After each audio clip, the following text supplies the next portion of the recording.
le nom de notre Seigneur et Sauveur Jésus-Christ. Amen. Nous sommes encore heureux pour le privilège qu'il nous accorde d'être encore dans sa présence. Nous savons que le Dieu que nous adorons est un Dieu inhabituel. Amen. Il ne fait pas toujours des choses comme nous pensons, Amen. comme nous avons calculé. Et au nombre que nous sommes, nous avons toujours des pensées.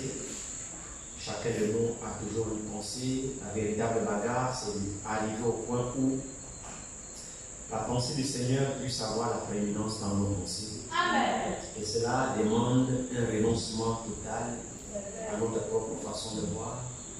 Parce que nous savons que il pouvait dire dans l'Écriture, je crois, c'est Jérémie 23, je ne sais pas, mais je pense qu'il dit, qui a assisté à mon conseil. Amen. Que le prophète qui a assisté à mon conseil dit que celui qui a entendu ma parole, celui qui a un songe d'abord raconte son songe, et que celui qui a entendu ma parole rapporte fidèlement ma parole. Amen. Donc c'est important lorsque nous sommes rassemblés, nous nous rassemblons réellement de faire le vide dans notre esprit et nous attendre réellement à l'esprit du Seigneur. Nous devons dans chaque cœur, dans chaque pensée, quand nous quittons nos maisons, avoir toujours ce désir que Seigneur, je vais dans ta maison. Amen. Et je vais pour te rencontrer, Amen. je vais pour te voir, Amen. je vais pour te toucher, Amen. je vais pour que tu puisses me voir. Amen. Dieu n'est pas un Dieu d'hier, Non. il est un Dieu d'aujourd'hui. La Bible dit dans Hébreux 13:8 que Jésus-Christ est le même hier, aujourd'hui et pour toujours. Le vrai problème n'est pas du côté de Dieu, c'est du côté de l'homme. Parce que notre approche vers Dieu n'est pas toujours bonne. Nous venons à Dieu des fois par nonchalance, avec la fatigue, la paresse, ou alors par habitude ou par formalisme. Est-ce que nous nous préparons suffisamment chez nous dans notre maison? Quand nous savons que nous avons culte, est-ce que chacun prend le temps vraiment de prier, de chercher la face du Seigneur, de faire vraiment le vide dans son cœur? Seigneur, regarde. Vous savez, frère, les premiers qui adoraient chaque jour quand ils étaient au temple, ils expérimentaient chaque chose de la part du Seigneur. C'est vrai, frère. Chaque jour qu'ils avaient réunion, l'Esprit de Dieu communiquait quelque chose de nouveau. L'Esprit de Dieu agissait puissamment. Il y avait des miracles, il y avait des prophéties, il y avait des signes et des prodiges. Mais c'est la vérité. Parce que Dieu, il vit. Amen. Dieu, il vit. Et Dieu veut vivre au milieu de son peuple. C'est vrai. Mais si Dieu n'est plus agissant aujourd'hui, c'est notre faute. C'est ça. C'est la faute de l'adorateur. Parce que nous sommes tombés dans des habitudes. Nous sommes tombés dans des facilités. Nous sommes tombés dans la nonchalance. Et il n'y a plus un cœur qui brûle. Ce désir brûlant, Seigneur, tu es vivant. Fais quelque chose dans ma vie. Ne me laisse pas sortir de ta maison. Tel que je suis rentré. C'est cette attente vivante. Souvenez-vous, frère. Amen. De la femme, cette femme qui avait souffert pendant 12 ans de la perte de sang. Vous vous souvenez, non? Oui. Est-ce que vous vous souvenez? Amen. Elle a souffert pendant 12 ans. Elle est allée partout. Elle n'a pas trouvé la solution. Elle a entendu parler de Jésus. Ce Jésus-là que tu vas entendre parler ce soir. Elle a entendu parler de Jésus, comment Jésus accomplissait des miracles, comment Jésus guérissait, comment Jésus faisait des grands signes. Il faisait tout ce qu'il voulait. Tous ceux qui venaient à lui par la foi obtenaient des grâces. Tous ceux qui s'approchaient de Jésus par la foi ne retournaient jamais dans leur maison brisée. Si celui qui avait besoin et venait à Jésus par la foi, parce qu'il a entendu que Jésus est la solution à son problème, ne rentrait jamais chez lui tel qu'il est venu. Combien de croient? Maintenant, je ne sais pas s'il y a encore le même ce soir. Alors, cette femme a entendu parler de ce Jésus et elle s'est dit, suivez ce qui est écrit. Elle s'est dit en elle-même, on ne lui a pas prêché, mais la foi vient de ce que l'on entend. On lui a dit que ce Jésus, son problème là, ce Jésus, le Jésus là a la solution. Elle a cru à ce qu'elle a entendu et elle s'est mis elle-même. La foi s'est mise en action. Elle fait, regardez, frère. Regardez comment la foi parle. Ça, c'est une conviction personnelle. C'est pas le pasteur qui lui a dit ça. C'est pas quelqu'un qui lui a conseillé. Mais sur la base de ce qu'elle a entendu, la foi dans ce cœur a dit, si seulement je peux toucher le bord de son vêtement, suite à ce que j'attends de cet homme, suite à ce que j'apprends de cet homme, si seulement je peux me frayer un chemin, parce que ce que j'attends de cet homme est extraordinaire. On me dit que lorsque tu arrives à lui, tu ne retournes jamais comme tu es venu. Alors si je peux me frayer un chemin, mon problème à moi, c'est d'arriver jusqu'à lui. Alléluia. Mon seul problème, plus que je me sens faible, le sang me manque, je perds le sang depuis 12 ans. On m'a soigné partout, il n'y a rien. Je me sens faible. Alors ma bagarre, c'est de me lever de mon lit. C'est de me lever de ma chambre et aller là où se trouve cet homme. Si seulement je peux y arriver, si je peux rassembler toutes mes forces et y arriver et toucher le bord de son vêtement, qui dit ça elle-même? Suite à quoi? Suite à ce qu'elle a entendu. Est-ce que vous suivez ce qu'elle a fait? Si je peux toucher le bord de son vêtement, ma maladie la finira. Pourquoi? Mais elle a appris que Jésus là, il n'y a rien qui nous soit impossible. Elle a appris qu'il ressuscite les morts. Elle a appris qu'il ouvre les yeux des aveugles. Elle a appris qu'elle peut marcher les paralytiques. Elle a appris beaucoup de choses de ce genre. Même des impossibles, elle a entendu parler. Alors elle s'est dit, si ce Jésus là ressuscite les morts, alors ma pète descend, il peut me guérir. Alléluia. C'est la parole. Je veux que vous compreniez ces choses. Amen. Et que la manière que nous venons dans la maison de Dieu change. Amen. Que tu abandonnes tes habitudes. Que tu abandonnes le formalisme. Et que tu viennes à lui aussi avec cette pleine conviction. Seigneur, je vais dans ta maison. Voici mon problème. J'ai appris ceci. Ta parole dit ceci. Ta parole dit ceci. J'ai tel problème. Tu es le même Dieu. Amen. Tu n'as pas changé. Alors tu connais mon problème. Fais quelque chose dans ma vie. Amen. Dieu agira dans ta vie. Amen. Je le crois, mon frère. Amen. Je le crois. Amen. Elle s'est dit, si je peux toucher le fond de son vêtement, je trouverai la solution à mon problème. Alors, elle s'est efforcée d'arriver quand même. Elle est allée parce que ce sont les malades qui ont besoin de médecins. Amen. Et c'est le malade qui se déplace vers le médecin. Elle est partie. Jésus était un homme populaire. La foule était autour de lui. Chacun venait. Regardez tous ces gens qui étaient autour du Seigneur, qui le touchaient, qui le frottaient, qui se frottaient à lui, qui se gardaient un peu sur lui. Jésus était un homme populaire. Il amassait les foules, les gens qui étaient autour de lui. Et tous les gens qui le touchaient ne le touchaient pas de la bonne manière, parce que Jésus ne ressentait rien. Alors cette femme, malgré la faiblesse qu'elle avait dans sa chair, elle a essayé de se faufiler un chemin devant cet homme populaire, cet homme célèbre qui a amassé les foules. Jésus autour de lui n'avait pas cette personne. Il avait des foules et des foules et des foules. Et chacun avait besoin. Chacun voulait le toucher. Chacun voulait attirer son attention. Chacun voulait que Jésus s'occupe de son cas. Tout le monde qui était autour de Jésus, forcément avait une préoccupation. Mais est-ce que tous venaient de la bonne manière? Ça, j'en sais rien. Mais cette femme était déterminée.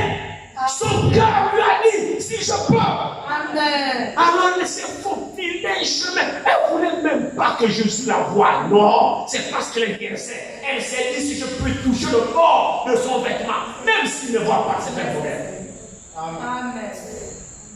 Elle a touché le bord de son vêtement. La Bible dit, lorsqu'elle a touché le bord de sa robe, Jésus a senti une puissance le quitter. Alléluia. Donc une vertu. La vertu, c'est une puissance, c'est une force. Il a entendu une vertu le quitter. Jésus s'est arrêté. Il lui dit, qui m'a touché?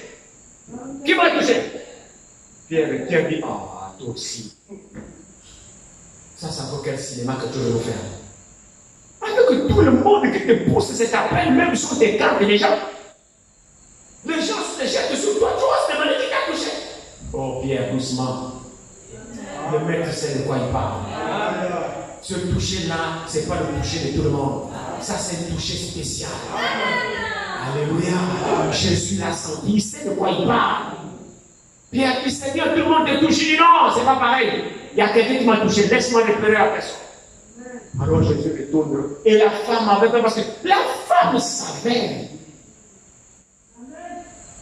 Vous savez, quand vous avez une relation étroite avec le Seigneur. Vous savez. Chacun de nous sait. C'est là une relation étroite avec le Seigneur. Tu connais si tes rapports sont au fixe avec Dieu. Tu le sais. Elle savait. Quand Jésus a posé la question, elle savait que c'était d'elle qu'il s'agissait parce qu'elle savait qu'elle a touché le Seigneur avec conviction. Alors elle avait peur. Quand Jésus regarde, elle avait peur. Il dit, femme, ta foi t'a sauvée. Et elle dit, aussitôt qu'il a touché, elle a senti au-dedans d'elle, la perte de sang s'arrêter.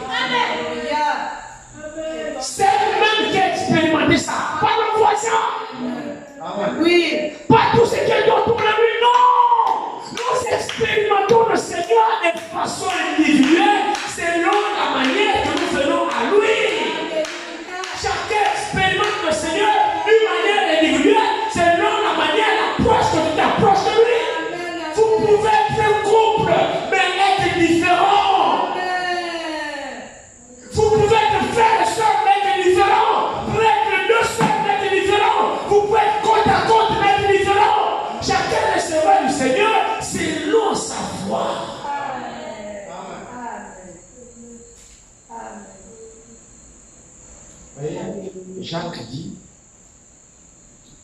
Jacques nous dit quelque chose ici. Je crois que c'est Jacques. Venons au Seigneur la manière dont il demande. Amen. Jacques 1, à partir du verset 2, il dit, mes frères, regardez comme un sujet de joie complète les diverses épreuves auxquelles vous pouvez être exposés. Sachant que l'épreuve de votre foi produit la patience. Mais il faut que la patience accomplisse parfaitement son œuvre, afin que vous soyez parfaits et accomplis sans faillir en rien. Verset 7. Si quelqu'un d'entre vous manque de sagesse, qu'il la demande à Dieu, qui donne à tous simplement et sans reproche, et elle lui sera donnée. Amen. Amen. Vous voyez comment il faut demander à Dieu? Tout simplement, mais avec foi. Maintenant, suivez la suite. Il dit, verset 6. Mais qu'il la demande avec foi. Demandez simplement. Mais cette demande doit être avec la foi. Il dit, mais qu'il la demande avec foi, sans douter. Car celui qui doute est semblable au flot de la mer, agité par le vent et poussé de côté et d'autre. Quel tel homme ne s'imagine pas qu'il recevra quelque chose du Seigneur. Vous voyez, pour les lutteurs, vous priez, mais dans votre cœur, vous n'avez pas la conviction de ce que vous demandez à Dieu. Vous priez, mais dans votre cœur, vous n'êtes pas assez ferme. Il n'y a pas la foi qui est cette substance en vous. Vous priez, mais devant l'ampleur de la situation, dans ton esprit, dans ton intérieur, tu doutes. La Bible dit, tu ne recevras rien. Et Dieu n'exauce jamais les douteurs. Dieu exauce une foi ferme, inébranlable. Amen. Quel que soit ce qui se passe autour, ça ne touche pas ta détermination. Maintenant, il dit, c'est un homme irrésolu, donc le douteur, il est quoi? C'est un homme irrésolu, un douteur. C'est un homme irrésolu. Inconstant dans toutes ses voies. Inconstant dans toutes ses voies. C'est-à-dire, tu es changeant. Aujourd'hui, tu prends telle décision. Demain, tu ne sais plus si c'est vraiment la bonne décision. Aujourd'hui, tu décides que bon, je ne fais plus ça. Juste quelques minutes après, je retombe là-dedans. Tu es un homme irrésolu, inconstant dans tes décisions. Un tel homme ne peut pas marcher avec Dieu. C'est faux.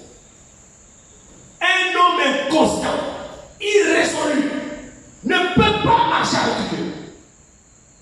Parce qu'en fait, vous savez quoi? Tu n'as même pas confiance en toi-même. Tu n'as pas confiance en toi-même. Mais si toi tu n'as pas confiance en toi-même, comment Dieu va avoir confiance en toi? Non. Nous devons être des hommes et des femmes de foi et de conviction. Et quand nous approchons de Dieu, il faudrait que ce soit avec une détermination. Sans faille. Basée sur ce que Dieu a dit. Amen. Notre Dieu est réel. Amen. Notre Dieu est vivant. Amen. C'est nous qui le mettons au passé. Moi, je ne crois pas à la fois que Dieu est présent ce soir dans ce monde. Parce qu'elle a dit que c'est nous là où deux ou trois sont assemblés, moi je suis son bien-aimé. Je le crois de tout mon cœur. Vous savez, les Juifs, c'était le peuple de l'Écriture. C'était les gens qui étaient assis dans l'Écriture. Ils étaient instruits dans l'Écriture. La loi de Moïse, c'était leur quotidien. Tout ce qu'ils faisaient, c'était la loi de Moïse. Fondamentalement, ce n'est pas mauvais. C'était bien. Amen. Mais comprenait-il la loi de Moïse?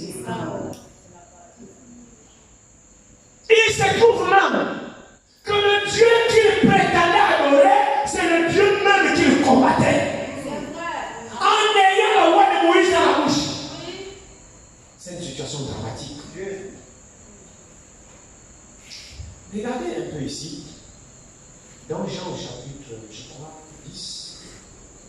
Prenez d'abord Jean chapitre 5 ici. Jean chapitre 5, je crois. Jean chapitre 5 qui nous parle un peu de... Commençons au premier verset. Après cela, il y eut une fête des Juifs et Jésus monta à Jérusalem.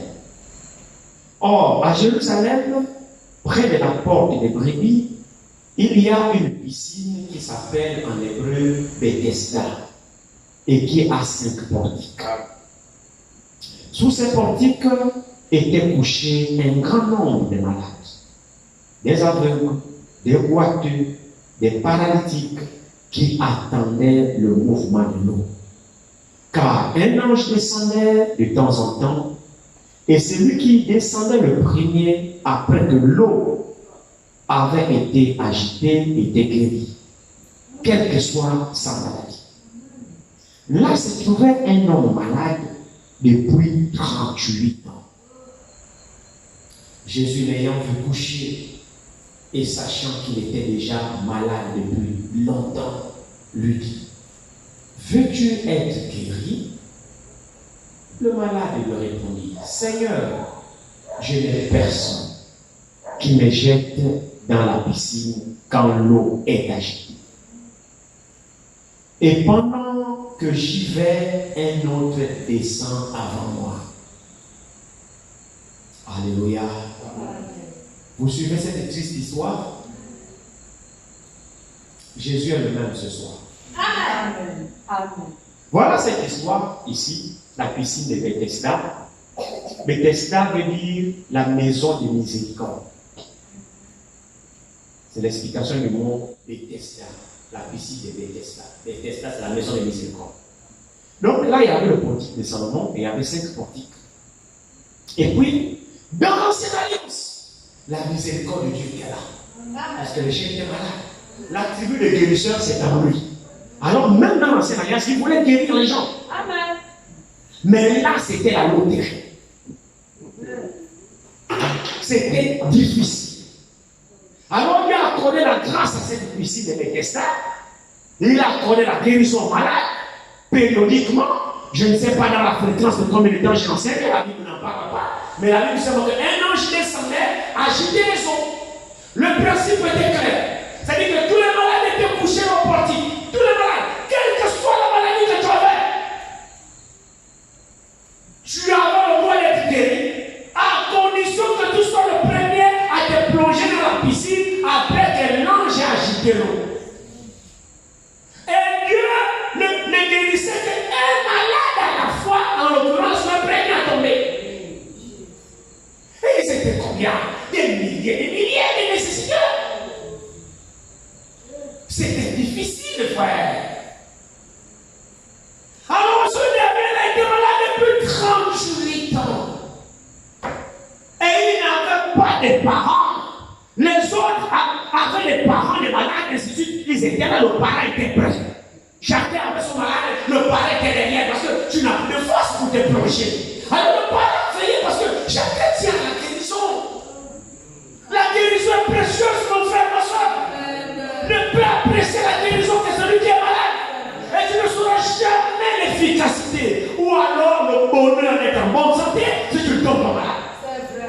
Tombe malade un peu, tu sauras ce que signifie la bonne santé. Alors tu ne joueras pas avec ta santé. Quand tu es en bonne santé, tu glorifieras Dieu et tu le serviras. Mais si tu n'as jamais été malade, tu joues avec ta santé. Demandez à ceux qui ont été une fois couchés sur l'hôpital. Il ne sait même pas bouger une main. Il vous dira, oh mon Dieu, quand j'avais ma santé. Là, il comprendra mieux. Et je suis sûr et certain que lorsque Dieu le relèvera de là, il ne fera plus le boucan. Il servira son Dieu. Parce qu'il a goûté assez que c'est d'être privé de la bonne santé. Frères et sœurs, réalisons la grâce de Dieu qui est sur nous. Nous méprisons la grâce. Nous ne réalisons pas l'importance de la grâce de Dieu dans nos vies. Mais vous ne pouvez pas acheter la grâce. Non. La grâce, c'est Dieu qui vous la donne gratuitement. Nous ne la méritons même pas. Oh, c'est la vérité. Chacun s'est né derrière son malade. Dès que l'ange agit, tu jettes ton malade. Tout. Fin.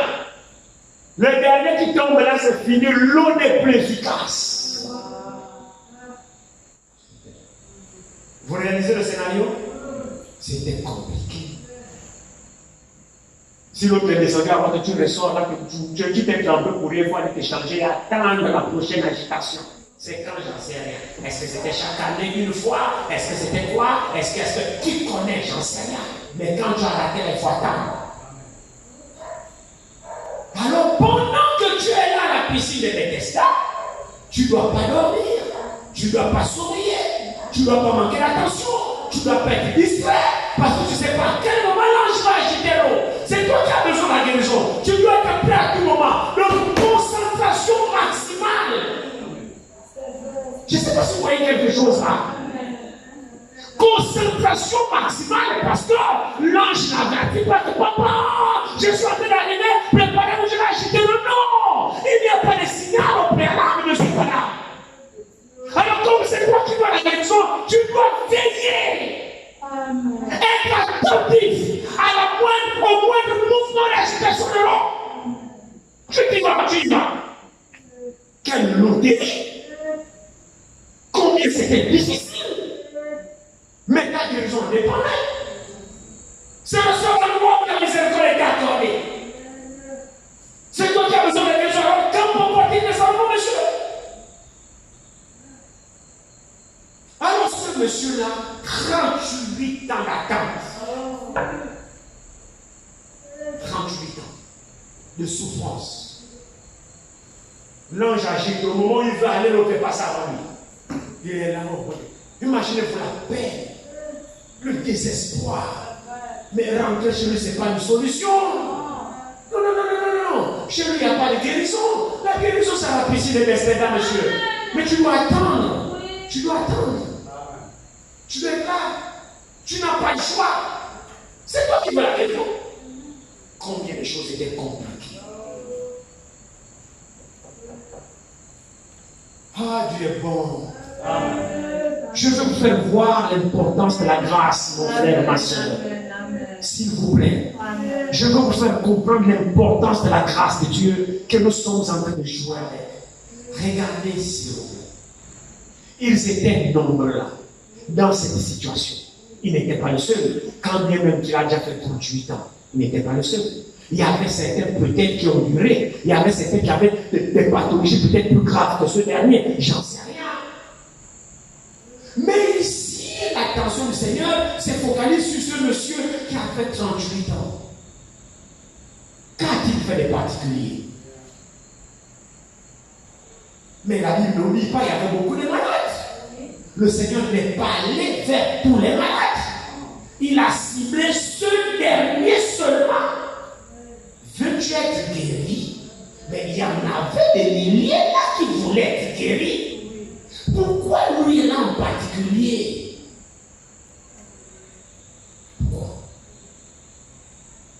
Pourquoi c'est vers lui que le Seigneur a? Veux-tu être guéri? Avec l'autre là. L'écriture ne dit pas ça. Regarde il dit, verset 3. Sous ces portiques étaient couchés un grand nombre de malades, des aveugles, des boiteux, des paralytiques qui attendaient le mouvement de l'eau. Car un ange descendait de temps en temps dans la piscine et agitait l'eau. Et celui qui descendait le premier, après que l'eau avait été agitée, était guéri, quelle que soit sa maladie. Là se trouvait un homme malade depuis 38 ans, donc parmi dans l'autre. Amen.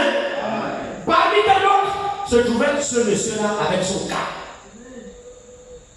Mais là, l'Écriture dit, Jésus l'ayant vu coucher, n'est-ce pas? Amen. Et sachant qu'il était déjà malade depuis longtemps, lui dit, veux-tu être guéri? Amen. Mais il n'était pas le seul de là. S'il vous plaît, votre attention. Les malades étaient couchés là en grand nombre. Ils étaient nombreux avec des cas difficiles. Tous attendaient le mouvement de l'eau. Tous voulaient être guéris. Tous étaient là pour chercher la guérison. Or, la guérison dépendait de l'agitation de l'eau. Et il n'y avait qu'un seul malade, pas l'agitation. À quelle fréquence, j'en sais rien. Donc, beaucoup étaient campés là, mon frère et ma soeur. On les apportait à manger là. Les parents venaient à manger là. Ils faisaient tout là parce que tu tournes le dos, l'eau va s'agiter derrière et puis tu n'as rien. Donc, tu restes là, tu campes là. Tu veux la guérison. Combien de choses étaient difficiles. Et si toi tu aurais vécu à cette époque, qu'est-ce que tu aurais fait toi, mon frère, ma soeur? Regardez la difficulté de la situation à l'époque. Si tu aurais vécu à cette époque-là, qu'est-ce que tu aurais fait? Aurais-tu eu assez de foi pour demeurer ferme à ces conditions-là? Mais ce qui nous intéresse ici, c'est ce que le Seigneur vient. Il cible un parmi tant d'autres. Pourquoi lui? Je ne sais pas. C'est ce qu'on appelle la grâce. Amen. Que Dieu nous aide. Pourquoi seulement lui? Alors qu'ils sont là, grand nombre, avec les pathologies diverses qui attendent la guérison. La Bible ne dit pas que Jésus les a guéris tout ça. C'est pas écrit comme ça. Non, non, non, non. Jésus a ciblé un et il a laissé tous les autres malades. Là, il est parti. Il le trouve là. Il dit salut, oui, salut. Veux-tu être guéri? Ah, Seigneur, je n'ai personne. Il a étalé toutes ces difficultés. Jésus, après l'avoir écouté, lui dit, lève-toi, prends ton lit, marche. Aussitôt il s'est levé, il a pris son lit, il a marché. Or, il se trouve que c'était un jour de sabbat. Jésus sait ce qu'il fait. Amen. Ne prenons pas la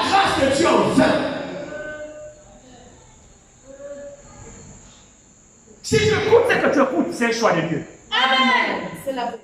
C'est pas ton choix. Amen. Non. C'est pas ton choix. C'est vrai. C'est un choix de Dieu. C'est Dieu qui t'a choisi pour écouter ce que tu écoutes. C'est vrai. Amen. Pourquoi il t'a choisi? J'en sais rien. C'est vrai. C'est ce qu'on appelle trouver grâce. Amen. Merci Seigneur. On appelle ça j'ai trouvé grâce. Amen. J'ai trouvé grâce. Amen. Dieu m'a fait grâce. Oui. Je ne mérite rien. Je ne mérite rien. Je n'ai rien fait de particulier. Oui. J'ai trouvé grâce. Amen. Pourquoi demander à Dieu? Amen. Dieu a voulu me faire grâce. Amen. Qu'est-ce que la grâce? Une faveur imméritée. Amen. Regardez un coupable. Il mérite la mort. Ce qu'il a fait est digne de mort. Alors on le juge, on établit sa culpabilité, le juge prononce sa sentence. Parce que les faits dont il a fait méritent vraiment la condamnation. Et souci avec ces choses-là. C'est pas grave. Vous m'écoutez, non? Amen. Sans passer de ces choses. Ce que le coupable a fait mérite la condamnation. Alors on l'a jugé. Allez, Antoine. Il est digne de couper la sentence qu'on a attribuée parce qu'il est coupable. Alors il croupit là-bas. Parce que le forfait qu'il a fait, il mérite. Après vient ce qu'on appelle la grâce présidentielle. Nous vivons toutes ces choses-là. Amen. Nous vivons toutes ces choses-là. Vient ce qu'on appelle la grâce présidentielle. En date de ce jour, le président de la République gracie tel. Mais regardez un peu. Est-ce que la grâce présidentielle accorde la grâce à tous les prisonniers? Non. Ils vivent dans les prisons. Non. Non. Moi, je n'ai jamais vu une grâce où on vit dans le prison. Bon, maintenant, c'est moi le président. Libère tous les prisonniers, j'ai grâce tous les prisonniers. Non. Maintenant, parmi tel qu'ils choisissent, ils ont trouvé grâce à ses yeux. Alléluia. Amen. Merci Seigneur. Amen. Parmi même ceux qui les gracient là, il y a même des cas plus graves que ceux qui n'ont pas été graciés. C'est vrai. C'est la vérité. La grâce, c'est un secours immérité Alléluia. Merci de Seigneur. la part de Dieu. Merci Seigneur. Alors cet homme dit, Seigneur, je suis là. Et puis, quand je veux descendre, quelqu'un d'autre va avant moi. Et je retourne le bredouille.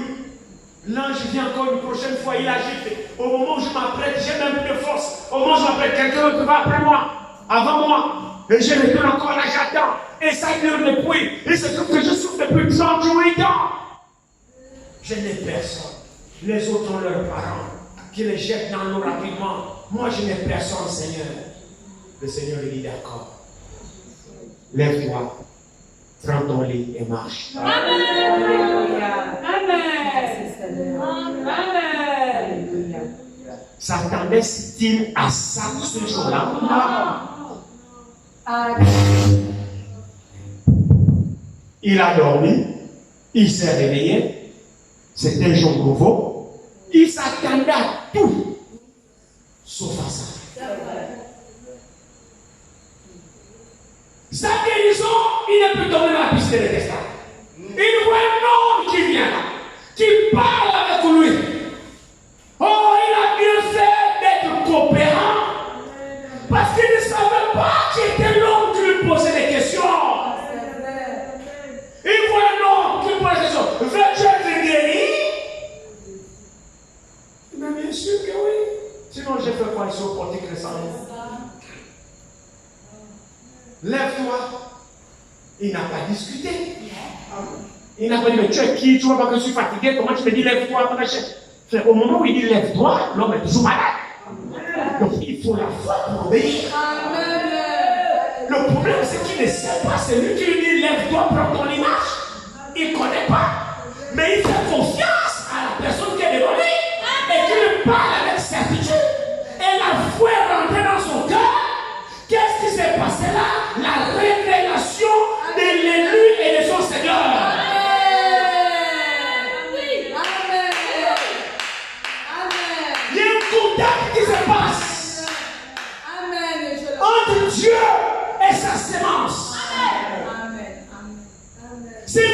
êtes vivant.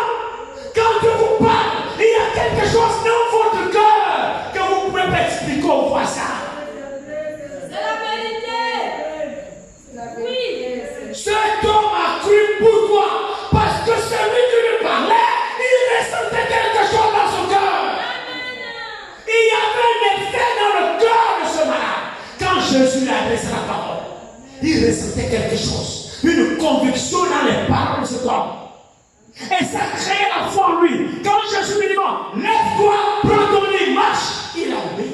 Amen. Et il s'est mis à marcher. Et lorsqu'il s'est mis à marcher, il n'est pas allé chez lui. Il est allé direction au temple. Jésus ne s'est pas trompé la personne qui l'a guéri. Il y avait plusieurs là. Jésus ne les a pas tous guéris. Pourquoi toi?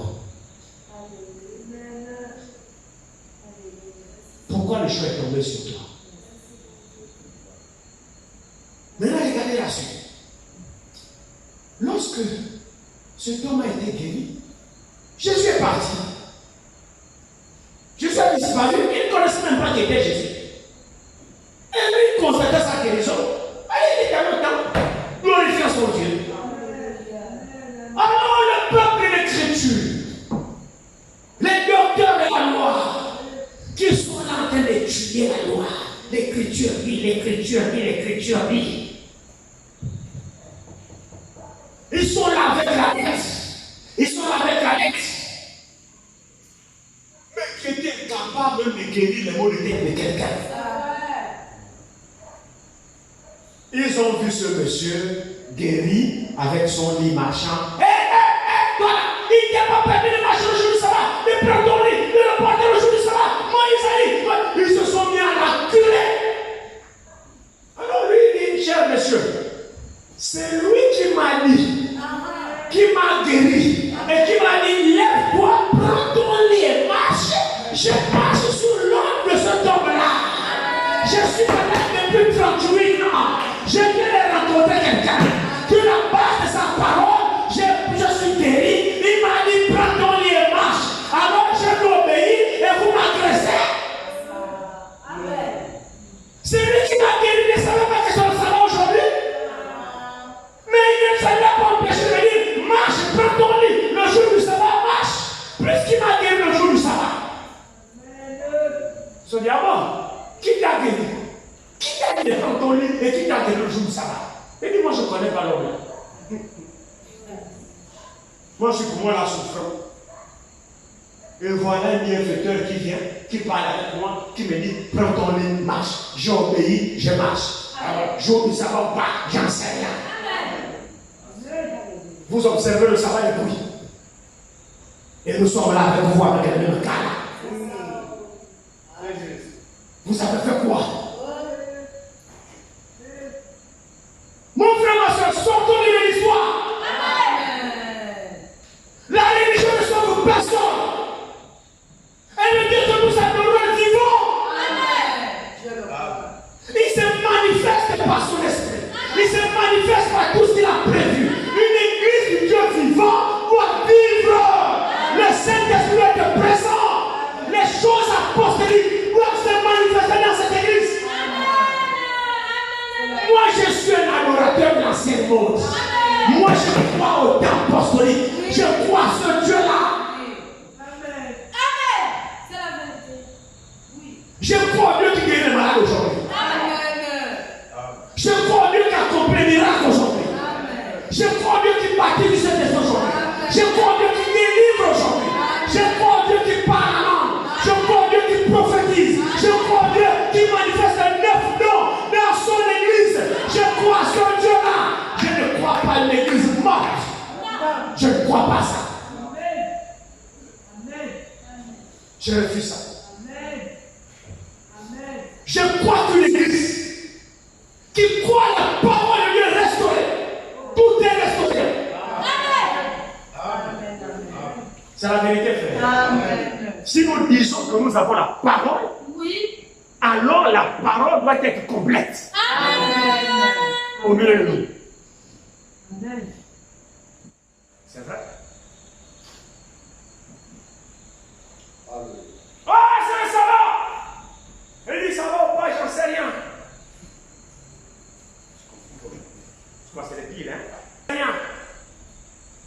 Mais celui qui m'a guéri,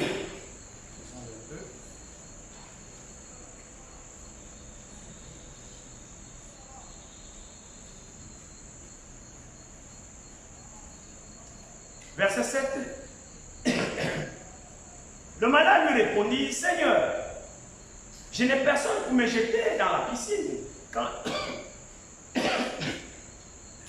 quand l'eau est agitée, et pendant que j'y vais, un autre descend avant moi. Lève-toi, lui dit Jésus, prends ton lit et marche. Aussitôt cet homme fut guéri, il prit son lit et marcha.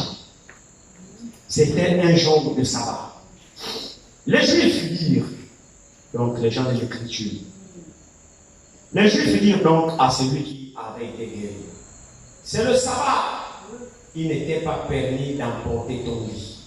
Toujours la loi. La loi, toujours la loi. Condamnation, jugement. Condamnation, jugement. La loi, la loi, la loi. Mais ils n'ont pas l'esprit de la loi. Savez-vous que la loi a un esprit? Amen. Amen. La loi, c'est une lettre. Amen.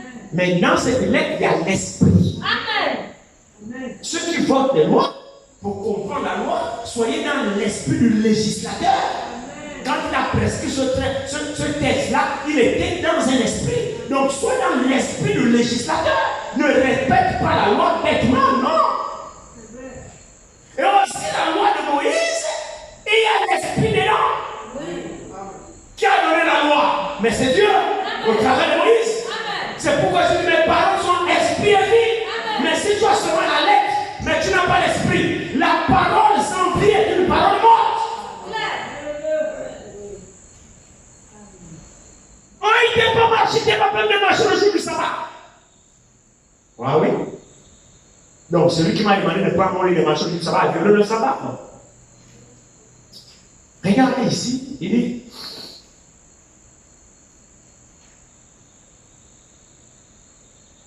Nous sommes au verset 11. Il leur répondit, celui qui m'a guéri m'a dit, prends ton lit et marche. Verset 12. Il lui demandait, qui est l'homme qui t'a dit, prends ton lit et marche? Mais celui qui avait été guéri ne savait pas qui c'était, car Jésus avait disparu de la foule qui était en ce lieu. Jésus a apparu là seulement pour ce cas spécifique. Amen. Cet homme a trouvé grâce. Cet homme l'a interpellé. Les autres aussi étaient souffrants. Les autres étaient là souffrants. Mais c'est ce cas-là que Jésus a choisi ce jour-là. C'est ce qu'on appelle la grâce. Maintenant, poursuivons un petit peu la lecture. Suivez. L'importance de la grâce. Regardez. Nous sommes à quel verset? Verset 13, déjà, d'abord. Mais celui qui avait été guéri ne savait pas qui c'était, car Jésus avait disparu de la foule qui était dans ce lieu.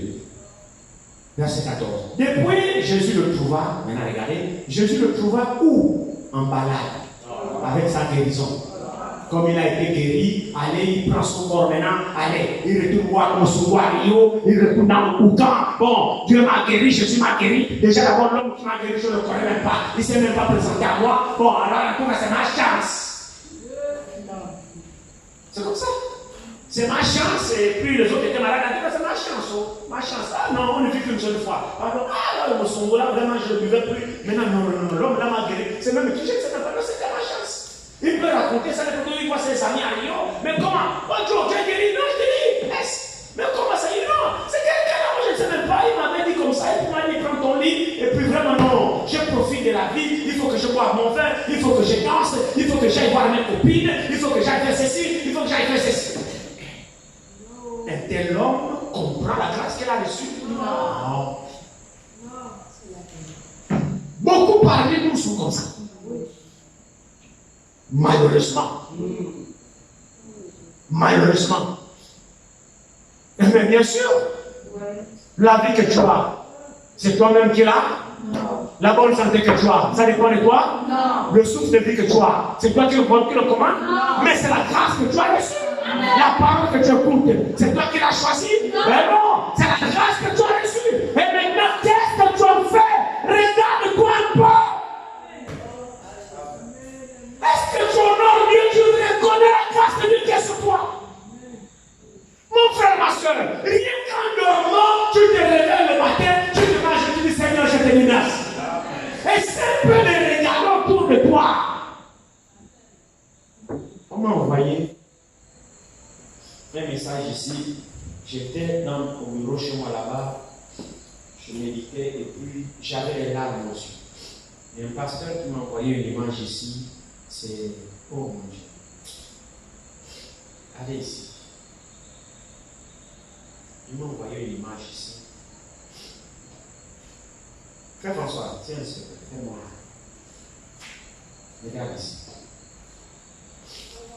Tu vois ce couple-là? Regarde le message, hein? C'est le frère, c'est sa femme et leurs 3 enfants. Regarde les meilleurs enfants. Regarde le beau couple. Il y a eu un incendie, tous sont brûlés. Toute la famille décimée, morte dans leur propre maison. Tous sont morts. 3 enfants, monsieur, madame, un jeune couple. 3 millions de petits enfants. La maison, le feu a commencé au salon. Ils étaient dans la chambre et toute la maison, il y avait des grilles. Donc le feu a commencé au salon. Tous sont calcinés, morts, croyant de ce message. Vous pensez que quand ils sont dormis, ils se sont réveillés, ils s'attendaient à leur mort, morts de cette façon-là, brûlés? Qu'est-ce qu'ils ont fait pour être brûlés comme ça dans leur propre maison? Ils ne prient pas, ils ne prient, ils croient le même message que vous. Mais tu es là vivante. Tu es là vivant. Tu penses que ça dépend de toi? Non. J'avais des larmes. Quand il m'a envoyé cette image, j'avais des larmes. Comment c'est possible? Mais il prie Dieu comme toi. Et croyez à ce message. Quel sort un jeune couple, des enfants en bas âge. Quelle mort, mon Dieu! Ils ne pouvaient pas sortir. Brûlés. Papa, maman, les 3 enfants. Brûlés dans la maison. Ils ont fait quoi? Ils ont mérité quoi? Est-ce qu'ils s'attendaient à ça? Mais te voici vivant là. Tu fais quoi de la grâce de Dieu? N'est-ce qu'on joue? On adore Dieu avec nos challenges. On fait ce qu'on veut. On fait la tête. On fait le camp. On obéit, on fait. J'en sais rien. J'en sais rien. Cet homme, quand il a réalisé ce qu'il était pendant 38 ans, il a réalisé la souffrance pendant 38 ans. Il était privé de ce que c'était la bonne santé. Et comme par miracle, un homme lui apparaît et s'intéresse seulement à lui. Alors qu'il y a plusieurs voisins qui sont couchés dans les civières. D'aucuns aveugles, d'aucuns paralysés, d'aucuns manchots, d'aucuns ceci, d'aucuns cela. Des cas graves. Et comme par miracle, c'est seulement sur lui que cet homme s'est arrêté et qui s'intéresse et le guérit sur lui. Et après avoir guéri, cet homme a disparu. Comme si les autres malades ne touchaient pas la sensibilité du Seigneur. Il a disparu, il a abandonné les autres. Pour les autres ont continué à monter la garde, d'attendre les oies agitées par l'ange. Mais le Seigneur a épargné lui là de cette attente. Il dit, tu n'as pas besoin de ces eaux pour être guéri. Lève ton marche. Après il a disparu. Les autres n'ont qu'à faire leur attente.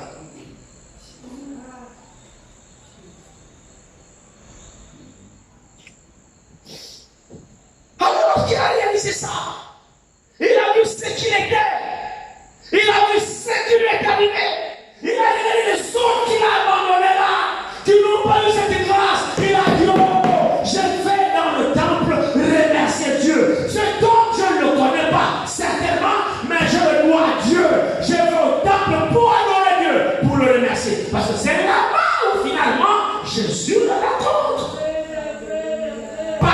soit guéri. Pas. Cherchez le vous, on tente. Allez faire quoi? Mais les c'est son Dieu. Lui dans les actions de grâce et de reconnaissance pour sa guérison. Amen. Alléluia.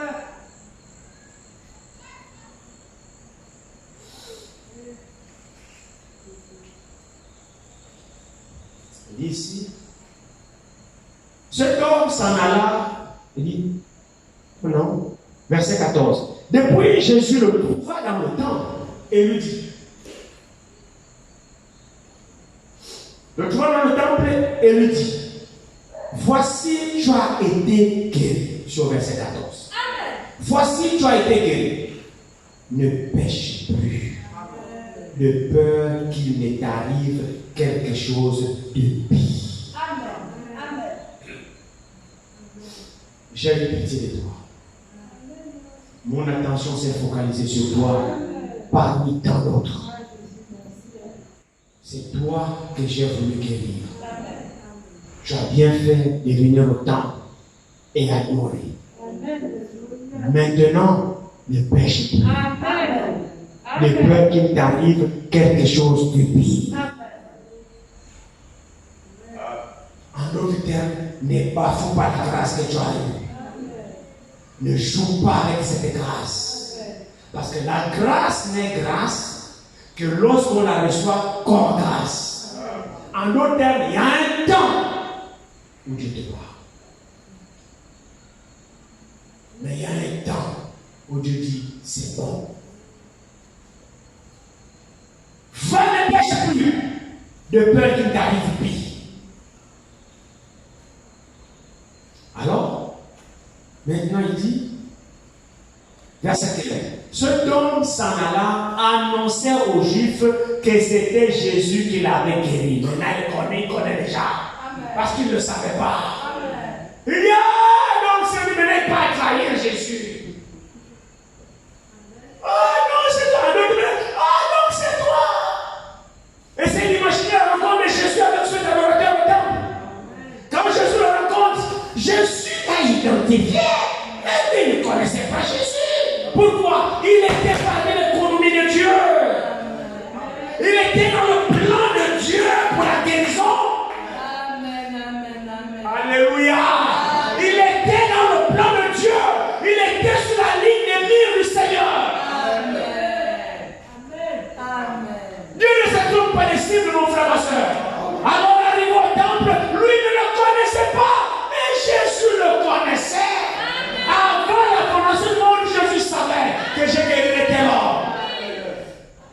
Alors, quand il le trouve au temple, il dit, salut mon cher, c'est moi Jésus. Ah, non, c'était toi. Il dit, oui, c'est moi. Ne pêche plus. Oui, Seigneur, j'ai compris. Imaginez-vous le remerciement qu'il devait adresser au Seigneur ce jour-là. Et imaginez-vous l'adoration, mais c'est sûr, c'était une âme prédestinée.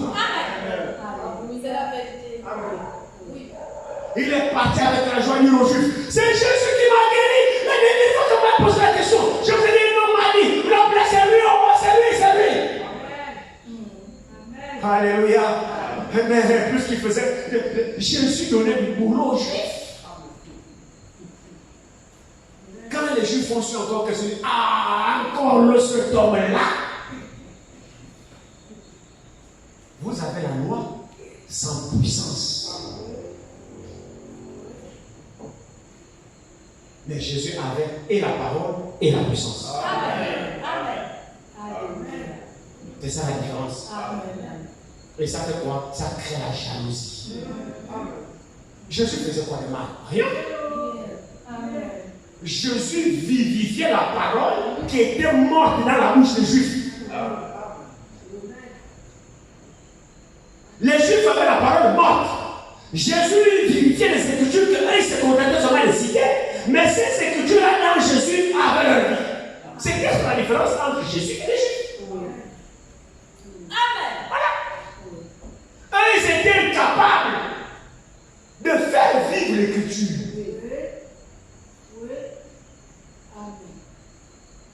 Il dit,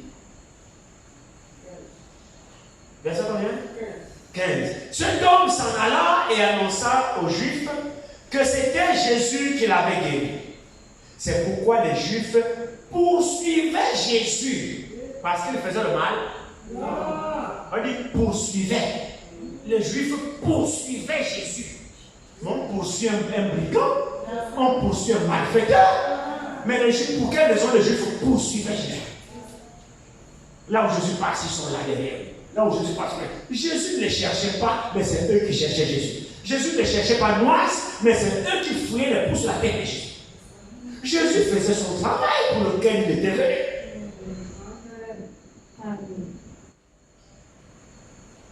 C'est pourquoi les Juifs poursuivaient Jésus. Parce qu'il faisait ces choses le jour du sabbat. Mais Jésus leur répondit, mon Père agit jusqu'à présent. Moi aussi, j'agis. Oh là là, ça là même là. Même cette déclaration-là, c'était même encore pour les provoquer. Parce qu'en donnant cette déclaration que mon Père agit, moi aussi j'agis, ça faisait regarder. Et c'est comme ça que les Juifs l'ont compris. Ah bon? Qu'est-ce qu'il veut dire par là? Donc il veut dire qu'il agit comme Dieu agit.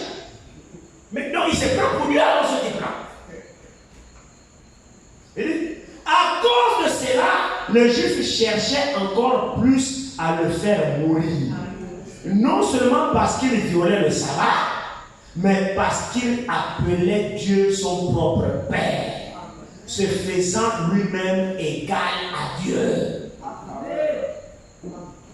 Mais Dieu était son propre Père. Il ne pouvait pas quand même dire le contraire. Et je sors de Dieu, je retourne à Dieu. Maintenant, il dit ici, il dit, Jésus reprit donc la parole et leur dit, en vérité, je vous le dis, le Fils ne peut rien faire de lui-même. Il ne fait que ce qu'il voit faire au Père. Et tout ce que le Père fait, le Fils aussi le fait pareillement. Amen. Car le Père aime le Fils et lui montre tout ce qu'il fait. Et il lui montrera des œuvres plus grandes que celles-ci, afin que vous soyez dans l'étonnement. En d'autres termes, ce n'est qu'un déni, les gars. Sautons, allons-y un peu à Jean 10. Ça va terminer. Jean 10.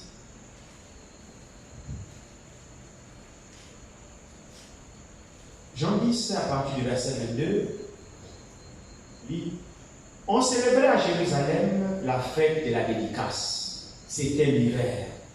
Et Jésus se promenait dans le temple, sous le portique de Salomon. Les Juifs l'entouraient toujours et lui dit, jusqu'à quand tiendras-tu notre esprit en suspens? Si tu es le Christ, dis-le-nous franchement. Ah, c'est compliqué. C'est compliqué. Jésus devait lui filer la rétorque aux Juifs. Les Juifs étaient suspendus. Pourquoi étaient-ils suspendus? C'est parce qu'ils voulaient comprendre Dieu selon leur façon. Ah oui, amen. Amen, c'est la vérité. Attends, Jésus, ils l'ont entouré. Jésus, attends. Jusqu'à quand tu vas nous tenir suspendus? Parce que jusque-là, on se pose des questions, vraiment on est perdu. On ne sait pas, même parmi nous, on a des problèmes. Dis-nous franchement, pourquoi tu n'es pas clair avec nous? Si tu es le Christ, dis avoue-nous ça, avoue-nous. Parle-nous en langage clair. Si tu es le Christ. Oh, mon frère, ma soeur, le Christ, c'est le Messie. Et le Messie, c'est Dieu lui-même. Les Juifs le savaient. C'est là la problématique. C'est là la véritable problématique. Les Juifs savaient que le Messie que Moïse a parlé serait Dieu lui-même. Le prophète qui devait venir, celui qu'on appelle Christ en grec et Messie en hébreu serait Dieu lui-même. Donc cette question-là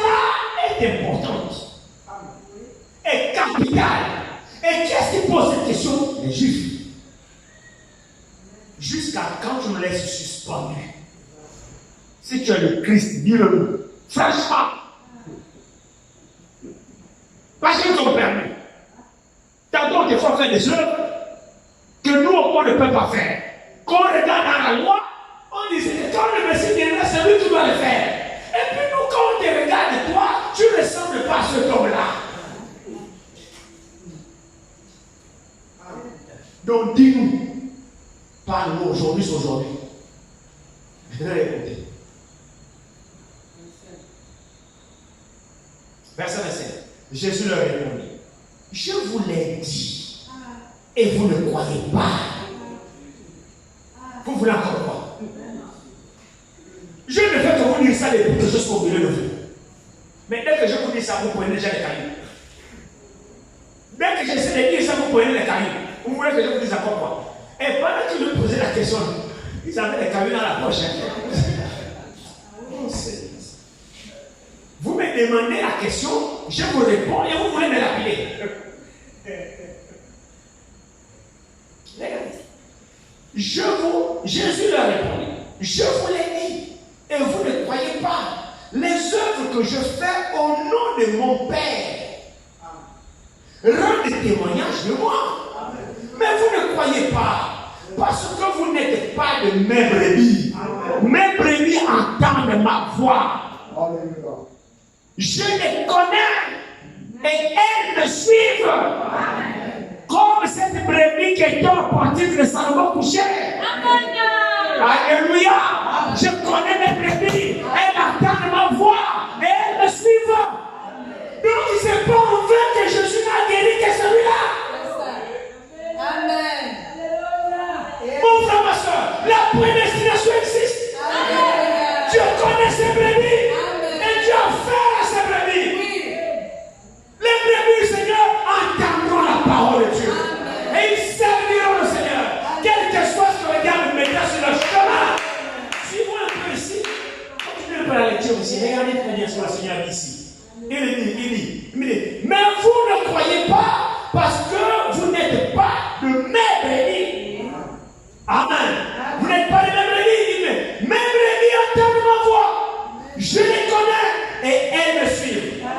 Je leur donne la vie éternelle et elles ne périront jamais. Et personne ne les ravira de ma main. Mon Père qui me les a donnés est plus grand que tous. Et personne ne peut les ravir de la main de mon Père. Mon frère, ma soeur, quelque chose que le diable fait, il ne peut pas arracher la brebis du Seigneur. Jamais. Je le crois. Jamais. Amen. Il dit, moi le Père, nous sommes un. Alors les Juifs prirent de nouveau des pierres pour le lapider. Attendez, vous m'avez demandé de vous parler franchement. Si c'est toi, dis-le-nous franchement. Maintenant, je vous parle franchement, vous prenez les cailloux. Attends, vous voulez entendre la parole et son contraire? Ou alors vous voulez la parole, vous voulez entendre ce que vos oreilles veulent entendre. Et c'est ça le problème. Vous voulez entendre ce qui est avec votre compréhension. On va vous dire ce que vous aimez entendre. Mais si c'est la parole de Dieu, vous rougissez. Jusqu'à quand tu nous maintiendras suspendus? Vous êtes suspendus à quel niveau? Je vous parle depuis que le Père est mort de son temps, vous ne voulez pas. Maintenant, vous voulez que je vous parle dans quel langage? Voilà maintenant. Voilà, il dit, regarde ici, il dit, on est où? Verset 32, il dit, Jésus leur dit, je vous ai fait voir, voilà. Là, il voulait l'appeler, non. Verset 30 d'abord. Moi, le Père nous ordonne. Alors les Juifs prirent de nouveau des pierres pour le lapider. Jésus leur dit, un instant. Je sais que c'est votre travail. Il dit, je vous ai fait voir plusieurs, écoutez, c'est extraordinaire ça. Plusieurs, pas œuvres. Non. Il y a un adjectif qualitatif. Plusieurs quoi? Ah. Pas de mauvaises et sœurs. Mais comment voulez-vous lapider quelqu'un qui fait de bonnes œuvres? Regardez la réponse ici. Regardez. Je vous sais voir plusieurs bonnes œuvres, pas mauvaises œuvres. Jésus ne faisait pas de mauvaises œuvres. Non. Jamais. Il ne faisait que de bonnes œuvres pour eux. Là, il dit plusieurs bonnes œuvres venant de mon Père, pour laquelle me lapidez-vous. Cette image, ça me fait toujours rire. J'imagine que bon, là, ils ont marqué un stop. Ils ont les pierres en main. Je suis là, attendez les gars, attendez, non. Oui, parle, vite, fais vite ton thérapie.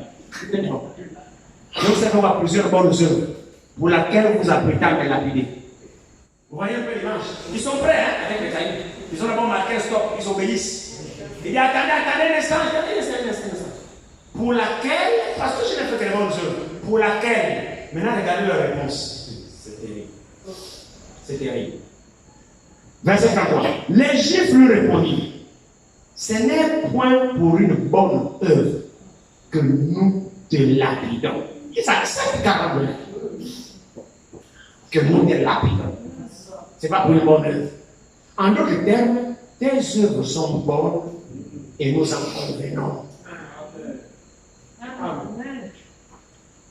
C'est ça, non? Oui. Nous en convenons. Pour ce qui est des œuvres, là, t'inquiète. Le problème n'est pas là-bas. Si c'est les œuvres là, ça même là, c'est même pas là-bas. Mais pour un blasphème, Jésus dit, ah, blasphème. Pour un blasphème. Et c'est quoi le blasphème là? Il dit, et parce que toi, qui es un homme, tu te fais Dieu. Voilà leur problème. Tout leur problème est là. Jésus était un homme. Il n'avait pas le droit de faire ces œuvres-là qui étaient attribuées seulement au Messie. C'est comme si le Messie n'allait pas être un homme. Je ne sais pas dans quelle forme eux, ils envisageaient voir le Messie. Pour eux, le Messie devait être comme un ange. Mais la parole de Dieu n'est pas prédestinée de prêcher par les anges, monsieur. La parole de Dieu est prédestinée de prêcher par des hommes, aux autres hommes. C'est ça la loi divine. Dieu parle aux hommes au travers des autres hommes. Et le véritable problème a été toujours celui-là. La pierre d'achoppement, la bagarre qu'il y a entre les hommes aujourd'hui, c'est qu'aujourd'hui, le vrai problème, c'est qu'un mortel a des difficultés de croire à un autre mortel. La vérité. Ça, c'est la pure vérité. Ça aurait réglé la question si c'est Dieu lui-même qui prenait une fois comme ça et il prêchait la parole. Là, les hommes n'allaient jamais se combattre entre eux. Non, c'est la vérité. Mais le problème, c'est parce que Dieu a dit non. L'évangile et le salut sera apporté aux hommes par les autres hommes. C'est là où vient le problème. Parce que toi, tu es un homme et tu te fais Dieu. C'était ça le problème. Il n'arrivait pas à le supporter. C'est curieux. Alors, vous avez quelle conception de Dieu alors? Dans quelle forme attendez-vous que Dieu vienne à vous? Sous quelle forme voulez-vous voir Dieu vous parler? Quelle est votre imagination de ce Dieu-là? Parce qu'ils avaient fait l'imagination dans leur esprit de comment devait être le Messie. Donc la forme dans laquelle le Messie est venu ne leur convenait pas à leur entendement. Donc Jésus avait une forme qui ne les plaisait pas. Donc pour eux, il ne convenait pas avec ce qu'il soit le Messie. C'est clair. Maintenant Jésus dit, nous terminons. Écoutez la déclaration du Seigneur, verset 34. Jésus leur répondit, n'est-il pas écrit dans votre loi? J'ai dit, vous êtes des dieux. Dieu a dit dans la loi que vous êtes des dieux. À qui? Aux prophètes. Maintenant Jésus dit, si elle a appelé Dieu, ceux à qui la parole de Dieu a été adressée, donc les prophètes. Et si l'écriture ne peut être anéantie, c'est lui que le Père a sanctifié et envoyé dans le monde. Vous lui dites, tu blasphèmes. Et c'est là parce que j'ai dit, je suis le Fils de Dieu. Si je ne fais pas les œuvres de mon Père, ne me croyez pas. Mais si je les fais, même si vous ne me croyez point, parce que ma forme ne vous plaît pas, ou bien parce que ma morphologie ne vous plaît pas, ou bien parce que j'ai une bouille compliquée, ou bien parce que ce n'est pas dans votre imagination que vous puissiez savoir la forme que j'ai. Si mon physique ne vous plaît pas, si ma façon de parler ne vous plaît pas, si ma façon de m'habiller ne vous plaît pas, si ma façon de la démarche ne vous plaît pas, mais au moins, croyez au moins encore des œuvres-là. Oubliez mon physique, mais les œuvres que je fais rendent le témoignage de moi, que le Père est avec moi. Alors qu'est-ce que vous achoppe? L'enveloppe dans laquelle je suis. C'est vrai. Amen. Alléluia. Amen.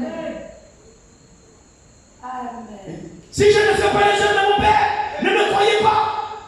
Mais si je les fais, même si vous ne me croyez point, croyez à ses œuvres, afin que vous sachiez et reconnaissiez que le Père est à moi et que je suis dans le Père. C'est comme si ce n'est pas eux que je parle. Mais la question c'était, pourquoi gardes-tu longtemps notre esprit suspendu? Si c'est toi le Christ, dis-le nous franchement. Voilà qu'il dit, ils prennent encore des pierres pour le lapider. Jésus pouvait encore être plus clair. Comment? Voilà, quand il a dit ça, verset 39, là-dessus, il cherchait encore à le saisir. Mon frère, ma soeur, les esprits ne meurent pas. Les mêmes esprits religieux sont parmi nous. Et c'est l'esprit le plus dangereux. Ce n'est pas l'esprit qui dit qu'il est athée. Pendant que je me reposais,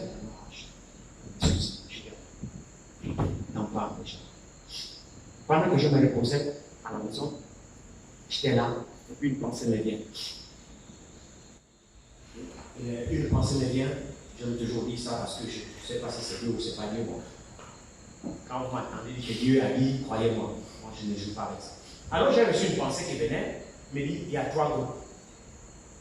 3 groupes. Le premier groupe, c'est le groupe qu'on appelle les athées, ceux-là ne croient à rien. Et même là encore, ça fait pitié. Le deuxième groupe, c'est les religieux. Et le troisième groupe, c'est les véritables croyants. Pendant que j'étais là, il me dit, regarde les athées. Les athées disent, bon, ils croient au hasard, l'univers c'est le hasard, tout ce qui est dit c'est le hasard, il n'y a pas de Dieu, personne n'a créé, tout ça c'est venu comme ça l'existence par le hasard, la nature. Pour eux, c'est la nature. C'est pas ce qu'ils appellent la nature.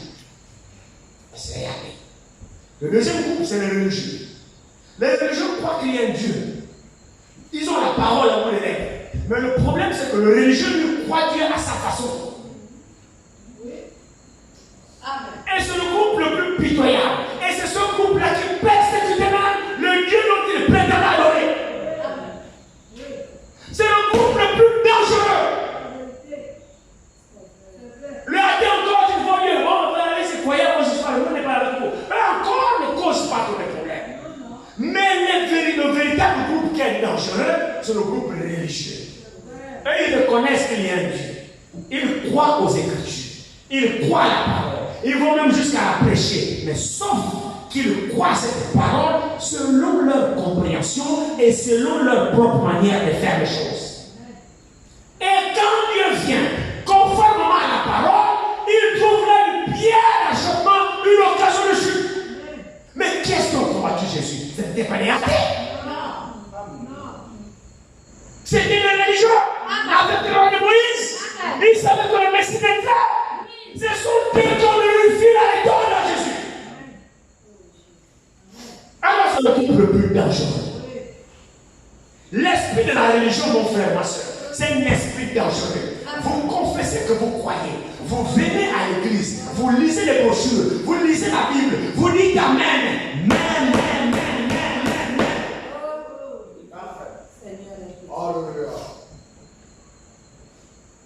Faites-vous des expériences avec Dieu. Ce Dieu que vous priez, vit-il en vous? Se manifeste en vous?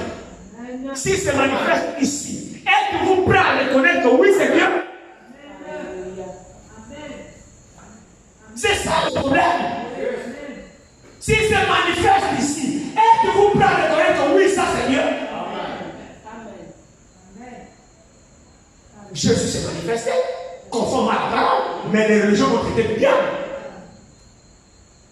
Mais les esprits ne sont pas morts. C'est vrai. Ils agissent encore aujourd'hui. C'est vrai. Ils agissent encore aujourd'hui, mon frère, ma soeur. L'esprit religieux n'est pas mort.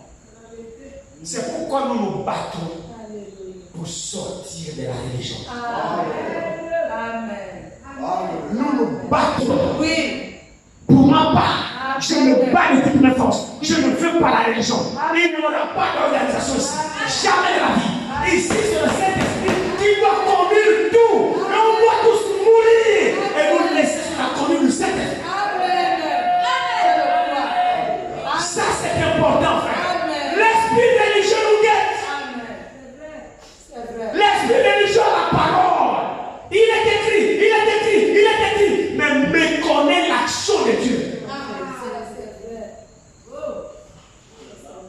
Que Dieu nous aide. Amen. Et qu'il nous sorte de là. Amen. Alléluia. Amen. Vous savez, l'Église est un organisme vivant. Hein? L'Église est un organisme vivant. C'est le corps du Seigneur qui vit. Il n'y a pas de mort dans l'Église. Non. Et vous n'organiserez jamais cette Église. Parce qu'à la tête de Saint-Esprit. Personne n'organise le Saint-Esprit. Personne. Le Saint-Esprit conduit l'Église comme il veut. Et l'Église obéit au Saint-Esprit. Alléluia. Le Saint-Esprit, vous ne le contrôlez pas. Non. Il est souverain. Il est la tête de l'Église. Il agit comme il veut. Nous voulons être conduits par Dieu.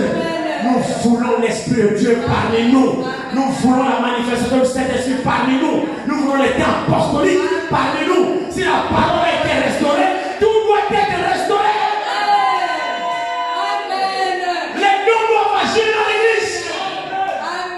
Vous ne croyez pas ça? Une église sans don, c'est une église morte. S'il y a le Saint-Esprit, mon frère, les dons doivent être présents. Moi, je crois ça. Moi, je suis un pentecôtiste. Je crois à l'ancien monde. Moi, je crois à l'ancien monde. Parce que mon Dieu est vivant. Il parle, il agit, il se manifeste. Et Dieu a besoin d'un peuple qui est prêt à l'accepter et à se laisser conduire. Est-ce que nous sommes prêts ici? Nous sommes prêts ici? Moi, pour ma part, je suis prêt. Humilions-nous simplement et laissons Dieu nous conduire. Que Dieu vous bénisse. Levons-nous pour une dimension. Alléluia. Alléluia.